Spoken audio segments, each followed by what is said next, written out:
کی غور کریں گے تو بہت سارے اسباب آپ کو نظر آئیں گے جس کی وجہ سے اندلس اس بین میں بدل گیا، لیکن اس کی بنیادی وجہ یہی ہے کہ ان 800 سالہ حکومت میں مسلمانوں نے مدارس دینیہ کی طرف توجہ نہ دی، مدارس نہ بنائے، دین کے مضبوط اور مستحکم قلعے نہ بنائے۔ اس وجہ سے وہاں مسلمان تو تھے لیکن رسول اللہ کی تہذیب سے دور تھے، اسلامی تہذیب سے دور تھے، اسلامی کلچر سے دور تھے، اسلامی ثقافت سے دور تھے۔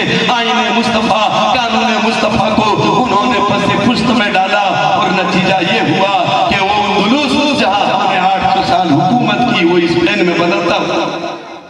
تو یہ مدارس دینیہ کی طرف توجہ نہ دینے کی وجہ سے، اور چھوڑیے اندلس، اپنے ملک ہندوستان ہی پر غور کریں، یہاں پر بھی ہم نے 700 سال سے زیادہ حکومت کی، ہماری عظمتوں کی نشانیاں ہیں، لال قلعہ، تاج محل، یہ سب ہیں، میں ان کی اہمیت کا انکار نہیں کرتا، لیکن ان مغل بادشاہوں نے اگر لال قلعہ اور تاج محل کے ساتھ یہ دینی یونیورسٹیاں، مدارس دینیاں بنائے ہوتے تو ہندوستان میں آج مسلمانوں کی جو موجودہ صورتحال ہے یہ صورتحال کبھی یہ صورتحال نہیں ہوتی۔